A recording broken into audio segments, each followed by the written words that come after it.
April of 2005, April 16th, the day after our taxes. We had an argument. It started with an argument between me and my oldest daughter. And she looked at me and she said, "You love me as much as you can possibly love me. And it's not enough. I'm done. I want a divorce." So thinking I was going to call her bluff, right? We go in, sit down in front of the computer, pull up LegalZoom.com or whatever it was at the time. Divorce with children, right? And assets. Fill out the form, answer all the questions, print 3 copies, one for her, one for me, one for the attorney. I looked at her and went, "There you are, if you're serious, sign it." She picked up a pen and started signing. Yeah. So it wasn't that I didn't love her. I just didn't love her enough. And I didn't know how to. So I began this journey, okay? First of all, I had I better not sit on that one. I had the philosophy, if she does not want me in her home, I don't want to be there, right? Who wants to be around somebody that doesn't want to be around, right? So I moved out, got an apartment, and at first I started the games, okay? She comes to the apartment, I got a blow-up mattress in the bedroom, I got some camp chairs in the living room. By God, I had a 52-inch TV with surround sound. And she says to me, "Do you really need a 52-inch TV?" And I said, "No, I didn't. I was at the store, I was looking at the small one. Then I started looking at the next one, and then get the big one. And I thought, it'd be nice to have that. So I looked to my left, I looked to my right, and there was nobody there to tell me all the reasons I didn't need it and couldn't afford it. So I bought it." She goes, "Okay." So we go in the kitchen. She opens up the refrigerator to get something out. And the whole bottom row is soft drinks. And the next row is nothing but junk food. And I think I might have had some hamburger patties in the freezer, right? She opens up the cabinet and there's cookies and crackers and cereal. All the stuff that's not really healthy for her to eat. She looks at me and she goes, "Did you not buy anything healthy? I mean, our daughter comes here after school." And I went, "She was with me when we went grocery shopping." She says, "Did you buy anything healthy?" And I went, "I bought what she wanted." She'd say, "Dad, can we have this?" And I'd say, "Put it in the cart." And 3 grocery carts later, we stocked off my kitchen. And she says, "Why didn't you buy anything healthy?" And I said, "Funny thing about it, I looked to my left, I looked to my right, and there was nobody there to tell me why I needed to buy something healthy." So then we go outside. We're going to go to the restaurant. And she says, "Well, let's take your car because mine's falling in a circuit." So she starts walking over the aisle to the Ford Ranger pickup truck. And I went, "No, we'll take this one." And it was an '89 Porsche 944 from a friend of mine. And she says, "You bought a Porsche?" And I went, "Well, it was used. It only cost me a couple grand, like $5-6 grand." She says, "What'd you buy a Porsche for?" That's the funny thing about it. I test drove it. When I was done, the guy says, "You want to take it home?" And I looked to my left, looked to my right. There was nobody there to tell me I couldn't buy it. So I bought it. She says, "Do you need it?" I went, "No." But again, nobody's there to tell me the reasons why I didn't need it. So that tactic didn't really work too well. So I was driving down the road one day, and I pulled in the books of man, and I was in there having a cup of coffee. I was waiting for me to print. And I got to thinking, this is stupid. 15 years. I built a home, built a life, we raised kids, we have dogs that I love, great TV, all the things that you would want out of life we had. And because she made a decision, I had to walk away from it all. Something just wasn't right about that. So I got a little angry. And my buddy, he comes and he joins me for lunch, and he's a very calm, easygoing, wise person. And he says, we get talking, he goes, "Man, you're a little bit angry." Well, yeah, I'm angry. He says, "Why are you so angry?" I said, "Dude, 15 years. She makes a decision that changes my life. I got to walk away from everything. I don't even have a dog at home." He says, "Go buy a dog." I'm not the one that trains them. She does. I don't know how to train a dog. She goes, "You're really, you're like, your neck's throbbing, face is red. Your fists are clenched. You're a little angry. And I'm, yeah. And he says, stop and think maybe that's the reason. So I went, you know what? You're right. So he leaves, and I go into books with me. And I buy 2 books. The first one was called Understanding Your Anger. The second one was called Divorce Busters. The first one taught me not how to control my anger. It taught me how to control my breathing and how to control my heart rate, which allowed me to control the rest of my body, including my emotions and my reactions. The second one was called Divorce Busters. Now, I know that that one's still in print. It is an orange-covered book. And even if you're not having problems in your marriage, I'm telling you, if you got teenagers, if you work in sales, if you deal with people on a daily basis, that is the best book ever. Because it teaches you how to manipulate people. Right? I can save you $14.99. You want to know how you manipulate everybody around you? You give them what they want, no matter what the cost to yourself, no matter what the sacrifice. Stand up for a second. She had a vision in her head of what a husband was, right? She had a vision in her head as to how a husband treated his wife, okay? And I wasn't that man, April 16, 2005. I wanted her back. At the time that I made the decision I wanted her back, it wasn't because I loved her, because I lost. When you get down to it, and you're honest with yourself, you'll understand where I'm coming from with that. 95% of the arguments that people have in their relationships, in their marriage, can be done away with if one of the 2 people would say, I don't care if I lose or not. Okay? So I wanted her back. So I read a book, How to Stop a Divorce. And it had some worksheets. And I did the worksheets. Right? And some of them were what I thought at the time stupid things. List 10 things, top 10 things you dislike about your spouse the most. That was easy. Right? And then 2 chapters later, your worksheet is list the top 10 things you like about your spouse the most. It's a little bit more difficult. Because for the first time in 15 years of marriage, I didn't have to think about what I wanted, and I didn't have to think about what was important to me. I had to stop and concentrate and focus on her to come up with 10 things that I loved about her. Not like, not to deal with, that I loved about her. That was difficult. Because I had to swallow something in me, a pride in me. You see what it's, y'all understand where I'm coming from with that? Well, it's kind of hard to put into words. Okay. So a couple days later, you can see. So a couple days later, we were at the house. She wanted to see me. She missed me. I know that's what it was. But she had some things in the house she didn't do. So she called me and said, hey, can you come fix this? Okay. Her dad lives next door. He could have fixed it. So she missed me. I know that's what it was. So anyway, I go to the house. And we're having a conversation. It was the first time in 15 years of marriage. Think about it. We were getting divorced. There was no changing it. There was no stopping it. She was done. And if you know my wife, you know when she's done, she's done. Okay? I had accepted the fact there's nothing going to change that at all. I was still doing the book. I was whole. But I knew in my heart that marriage was over. Right? So for the first time in 15 years of marriage, both of us realizing our marriage was over with. We no longer had to work together. We no longer had to agree with each other. Right? It was over. It's the first time ever we sat down and had an adult conversation. We talked for hours. Like 6 hours.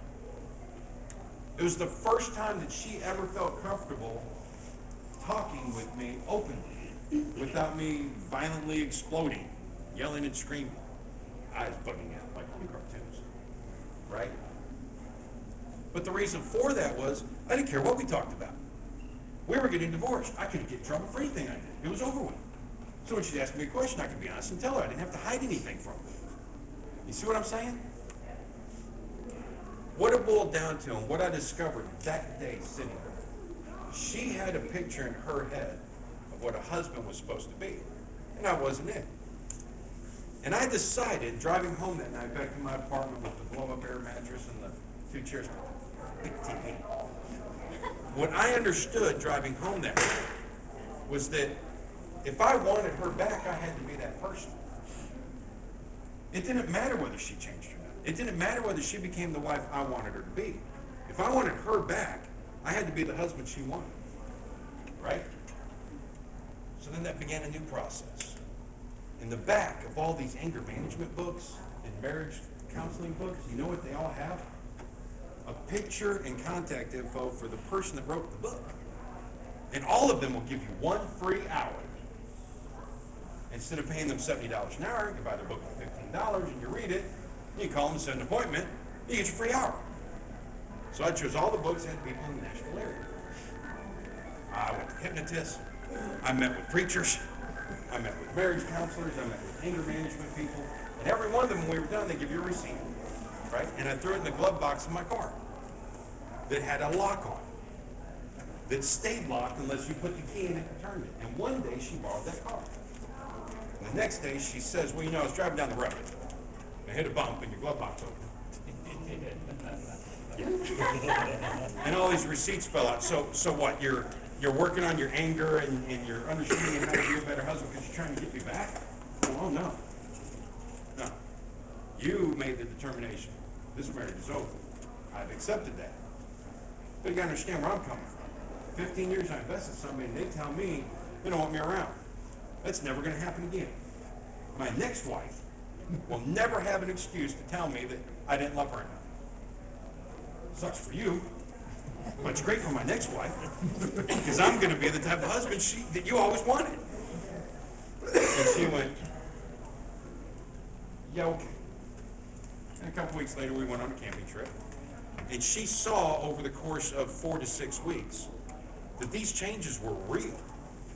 At the time, my father-in-law and I, in April when we separated, my father-in-law and I had some serious words. Serious words. And we both knew next time we see each other, it was going to be a violent altercation. We knew that. And about 6 or 8 weeks after we had our conversation, and I started making these changes, we ran into my father-in-law at the mall. Right? Because my favorite thing to do is take my wife and daughter shopping. That sounds stupid. But I love it. I love seeing the excitement. I never tell them what their budget is. Right? So we go to different stores and they spend until we run out of money. And it's just fun. Anyway, we ran into my father-in-law that day, and I stayed calm. And my neck didn't turn red, right? And I didn't clench my teeth, and I didn't tense up like anybody else would that was about to hit somebody. When we left, she said, you stayed kind of calm. And I said, my next wife will never tell me I've got an anger problem. You're right, I didn't do that, but I'm getting pretty. So we go camping. Yeah. So we went camping for Father's Day, and she recognized that the changes that I had made in my life were true and genuine changes. There was no going back, right? Once she saw that, she started making some changes in her life. See, funny thing about humans, right?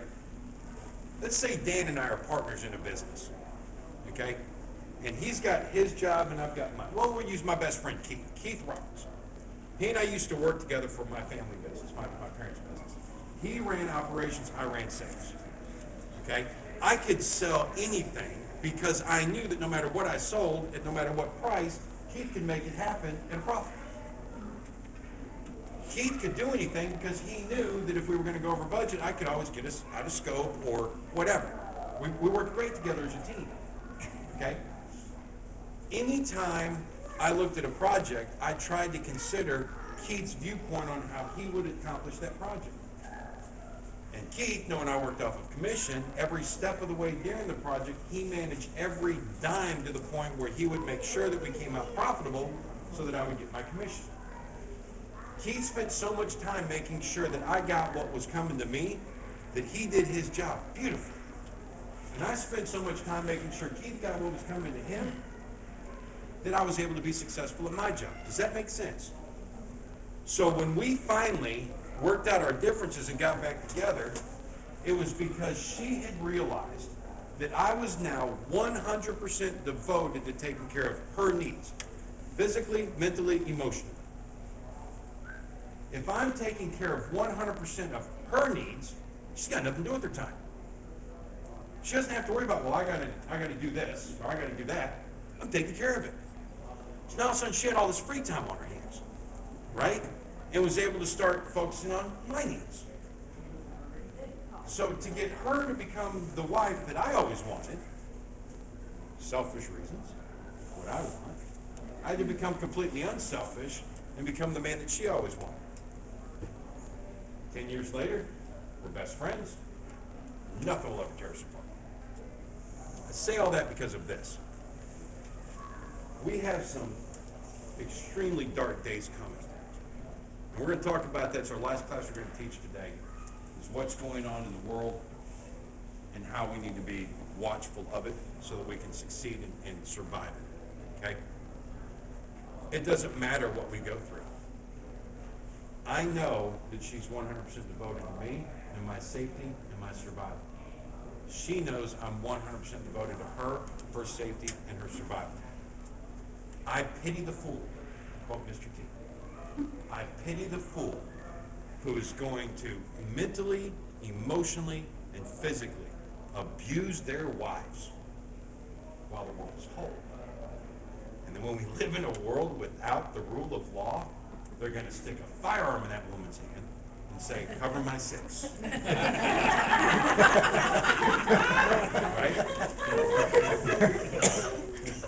Two reasons I point that out. And it's your turn. If you cannot stick a knife in your wife's hand,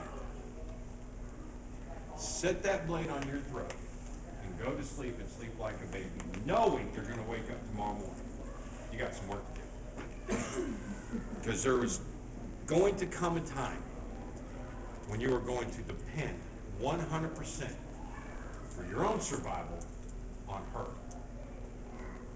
Okay? Women, if you are involved in a marriage with a man who is mentally, emotionally, or physically abusive, you will die when we face a society-ending event. If he is so selfish toward you that he has to treat you with that little of respect, then he doesn't see your worth. And if he doesn't see a value to you, then when we face a society-ending event, and we're on limited supplies, where every toothpick, every piece of food, every drop of water matters, he is not going to value you above those items. And you're not going to make it. So, guys, for your own survival, you have to figure out how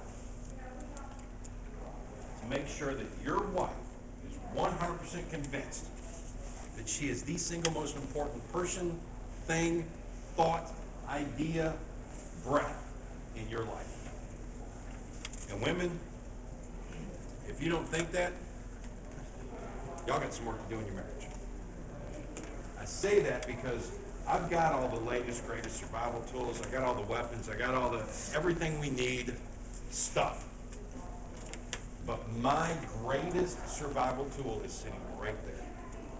I have to sleep at some time. I have to eat. I have to deal with wounds. You know, there's a number of things I have to deal with, and I am going to need somebody. 2 is 1 and 1 is none. She's there for me, and she is why I am able to survive. She made the statement earlier when we were talking about stuff that, you know, we were up here to talk about stuff. She said that, you know, I can survive any threat that comes my way. There's a reason for that. Any threat that comes at me while she's standing next to me is a threat to her, and I will eliminate all threats, period. In protecting her, I ensure my own survival. You see what I'm saying? I bring all of that about because of this. We're going to talk a little bit about men and women for a second. Women are horrible drivers. This is scientifically proven. I'm coming to it. I'm coming to it. I said women are going to hate me, and then the men are going to hate me, and then everybody's going to love me, so bear with me. Scientifically, the statistics are there. During the day, over 65% of all accidents involving motor vehicles during the day are caused by women. They are the root cause of the problem, not men. Why? Children You have to look at evolution. You have to understand that the majority of the problems that people face today are because women have forgotten who they are and men have forgotten who they are, and we don't know how to be who we are supposed to be. 3 generations ago, that wasn't the case. My grandparents' generation did not get divorced. You know why? They couldn't just go out to the store and buy a new one. They had to fix what was broken. And that was the last generation before the big change. Okay? Going back to the dawn of man until 2 generations ago, things were very simple in life. Men protected the homestead and they hunted for game. They would have to focus on an animal far away out, intently focus on that animal, throw the spear, shoot it with the arrow, eventually the gun, whatever.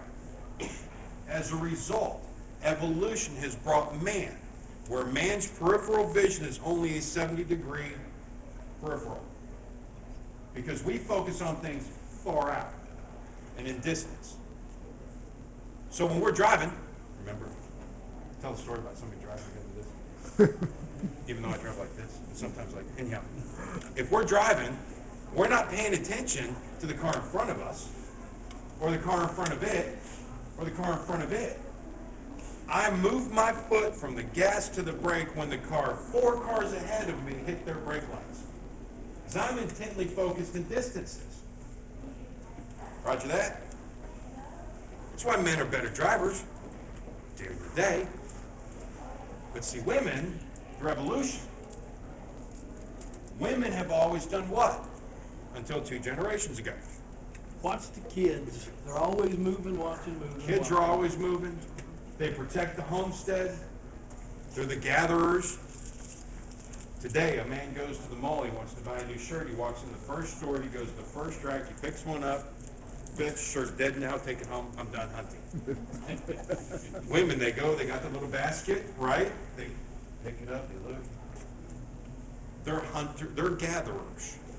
Okay? They're looking for just the right item, right? Until they find it. Men, we kill the first one, we take it home. That feeds everybody. Then we sit around the campfire, staring intently into nothing but the flames, occasionally poking the wood. And we scale back and we come down off of our adrenaline chaser. Just like now, we go home. We stare at the box. And occasionally we click it and poke the wood. Women, you want to know why your men come home and channel surf and don't watch a single thing, yet they seem to watch all of it? They're coming down off their work day. Evolution has taught us, you sit down, you stare at nothing, and you do nothing. Right? Okay. Women, because they're gatherers who protect the homestead, who are watching out for the children, protecting them from predators, while they're out gathering just the right items, they have to have a greater field of vision. Scientifically, women have a peripheral vision of 170 degrees, a full 100 degrees more than men. Which is why, at night, over 90% of the accidents are caused by men. Meaning at night, women are what? Better drivers than men. Now, why do I talk about all of that? It's very simple. Most of us in this room are from the last 2 generations. We've forgotten our place, and we don't know how to find it again. Because of women's rights, women's lib, all that fun stuff. Look, I don't care.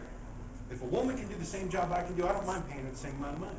My wife and I were talking last night. She was reading an article about how the latest 2 women have fallen out of officers' infantry training school for the Marine Corps. We're now at 130-something women that have failed the class, and not a single one have succeeded. So now they're talking about lowering the standards so that it's more geared toward women than men. I'm against that. If she can do the same job, she can have the same pay, and by God, she can have the same rank and do the same thing. I don't care. I am completely the opposite of a chauvinist. See, I'm building us to a point so that in a moment y'all understand where we're going with this. Okay? When do we get on board with your side? We're getting there. The problem is this, guys. We've all forgotten.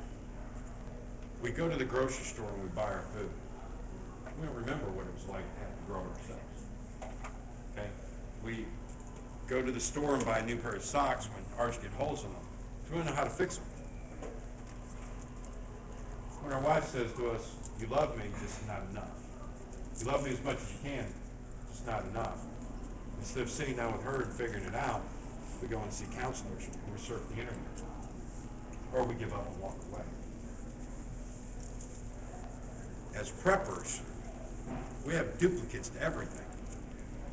No, I'm not going to where we need duplicate ones. I saw the look. But we do. When you think about it, we have duplicates of everything. I have multiple AR-15s. Why? Because when I had my first one, I realized something might happen to it, and I'll need a second one to replace the first one. And if something happens to that, I need a third one to replace the second one in case something happens to the first one, and so forth and so on. Now I have plenty of AR-15s. But we fail to recognize that with humans in our group. Getting back to the first discussion this morning, part 1 for those of you watching on YouTube. We have to be more community-minded and less individual-minded. There are family members that I don't get along with too well. One day I was talking with my best friend, and I said, "Keith, I don't get it. I don't get how this particular family member can do this to the rest of us." And he says, "Well, it's simple." He says, "You're communal-minded and they're royal-minded." So what do you mean? He says, "Everybody's the same. You're either royal-minded, where you look out for yourself and you don't care what other people have to go through to take care of what you need, or you're communal-minded, where you don't care about yourself and you do whatever you need for everybody else." He says, "In your communal, they're royal." Point all that out for a reason. The day we face a society in an event, it doesn't set us back a year. It doesn't set us back 10 years. It doesn't set us back 100 years. It sets us back 1,000 years. 1,000 years ago, men were men, and they knew it. They drank wine from the skulls of their enemies. In my opinion, the world would be a better place if we still did. You're going to be a lot less apt to shoot somebody in the bird if you think they're going to come kill you and drink wine from your skull. I'm just saying. When we revert back to 1,000 years, right? No electricity, no running water, no indoor plumbing, no replacing it when it's broke, no mistreating our spouse, no taking advantage of their emotions, right? People are your greatest commodity, and your spouse is the greatest of them all. You have to learn today, while the world is whole, how to live with each other through adversity. Because there is no greater adversity any of us will ever face in our lives than when we face a society in an event, and everything gets reverted back 1,000 years. And the more you build on that today, the better off you're going to be when we face it. What time we got, Jeff? What time is it?